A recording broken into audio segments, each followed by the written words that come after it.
اللهم صل وسلم وبارك على سيدنا محمد وعلى آله وأصحابه أجمعين. مين اللي قال إن الملوخية لما بتتخزن ورق في الفريزر بتسود؟ أنا عايزة أسمع وحد يقول لي مين اللي قال. لايك وشير وسبسكرايب ويلا نشوف طريقة الملوخية المتخزنة ورق في الفريزر شكلها ايه ولونها ايه والمطة بتاعتها عاملة ازاي. نصلي على الرسول ونستغفر الله، واشجعك بجد ان انتي تخزني الملوخية زي ما هي كده، يا دوبك تحوش تقطفيها بس كده. زي ما انت شايفه معايا هنا كده بقى اهوت، انا كنت حطاها في اكياس وبقالها حوالي شهرين وزياده في الفريزر. حطيتها بقى في الكبه بالطريقه دي. طيب انا ما عنديش كبه وعايزه اخزن فريزر واعملها زي ما انت عايزه، زي ما انت بتعملي كده. عندك الخلاط هتجيبيه وتفرميه فيها، ما مشتش معاكي شويه شوربه سخنين. انا طبعا بما ان هي الكبه بسم الله ما شاء الله اللهم بارك يا رب فيها 6 سكاكين فوق وتحت وكده، فهي جايبالي التقطيع بقى من فوق لتحت كده. يا دوبك انا بنزل كده الاوراق اللي هي مش طايله السكاكين، وبعد كده بقى ايه ببدأ ان انا افرمها ناعم جدا كأنك عاملاها بالمخرطة، واحسن كمان من المخرطة، والله العظيم بجد احسن كمان من المخرطة. شايفين مرمله ازاي وعامله ازاي؟ وطبعا زي ما هي، هو حد سمع حد بيقول لي ينفع ان احنا نغسلها وننزل التلج؟ طبعا يا جماعه ما ينفعش خالص خالص ان انتي تطلعيها حتى وتركنيها. افرميها اول ما تطلعيها من الفريزر على طول كده زي ما انت شايفه معايا هنا كده، بسم الله ما شاء الله، كانها يعني مش قادره اوصف لك جمالها وحلاوتها بجد. وخضره خضره خضره قوي قوي قوي. شايفين بسم الله ما شاء الله اللهم بارك يعني. تعالي بقى، انا كنت ايه عامله هنا فراخ وعامله رز وعامله مكرونه وعامله الشوربه بتاعتها بقى. بسم الله ما شاء الله خضره، شايفين لونها عامل ازاي؟ بجد يعني حاجه تحفه بجد.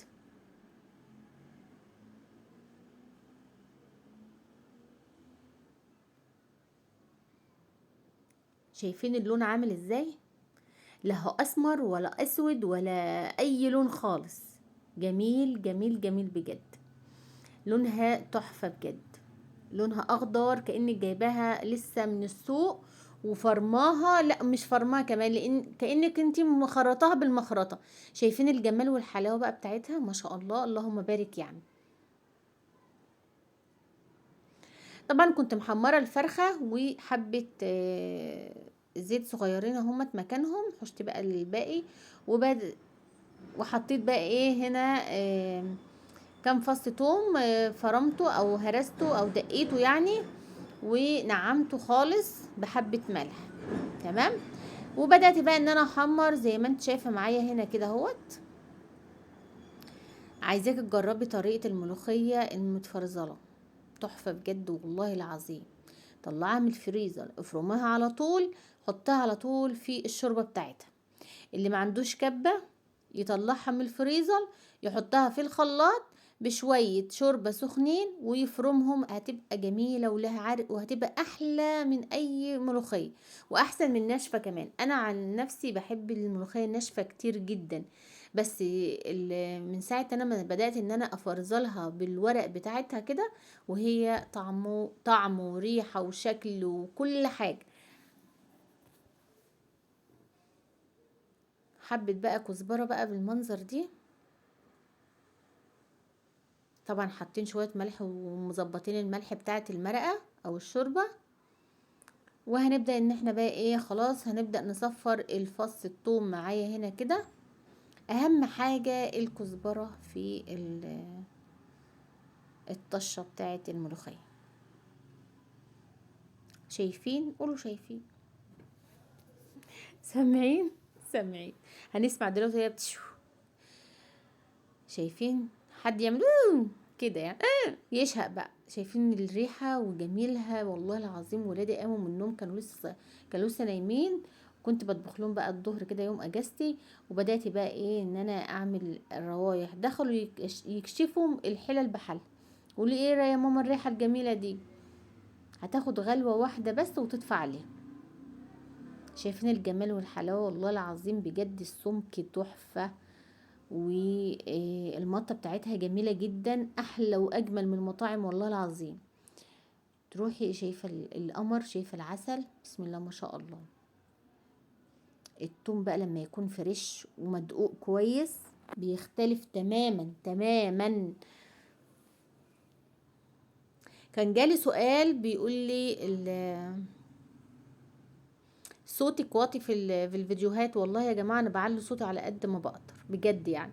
انا مش عارفه بقى هو العيب في التليفون ولا العيب في ايه، بس انا بعلي صوتي. اللي مش سامع صوتي بقى يعلي التليفون بقى من عنده وهو يسمع الصوت. هتاخد غلوه واحده بس بالطريقه ديت، وبعد كده هنقوم جاي مطفيين عليها. هي كانت اصلا غاليه غاليه قبل ما احط الطش. وبكده بقى يبقى خلصت مشوارنا مع الملوخيه. هسيبها بقى عند وقت الغدا هنغرف اكلنا. كده رحت صليت الظهر وجيت وبدأت بقى ان انا اغرف اكلنا كده. طبعا ما بتغطهاش نهائيا، هي لسه سخنة، ما بتغطهاش خالص. اوعي تغطي الملوخية، غطيت الملوخية يبقى هتسقط منك، هتترسب تحت في الحلة والشوربة هتفصل. زي ما انت شايفة معايا ما شاء الله الملوخية تتحدث عن نفسها. الموضوع عندنا عن الفيديو النهاردة عن الملوخية. كان جالي سؤال على الفيس بيقول لي ان الملوخيه بتسقط. لو تخزين الملوخيه ازاي، الملوخيه الورق لو خزناها زي ما هي كده بتبقى حلوه ولا لا. فقلت لهم بقى هعمل لكم فيديو مخصوص على الملوخيه. وديت بقى الملوخيه بتاعتنا الجميله اللي زي العسل، بسم الله ما شاء الله اللهم بارك يعني. دي يعتبر حزمه واحده ب2.5 جنيه، عملت لي حوالي 4 اطباق من الملوخية. اشوفكم في فيديو جديد، وطبعا الصور بتاعت اكلاتنا. وتحياتي للجميع، دمتم في رعاية الله وحفظه وامنه. ربنا يا رب يبارك فيكم وفي ولادكم، ويجعل بيوتكم عمرانة بالخير والهنا والسعد والفرح يا رب العالمين. اشوفكم في فيديو جديد، سلام.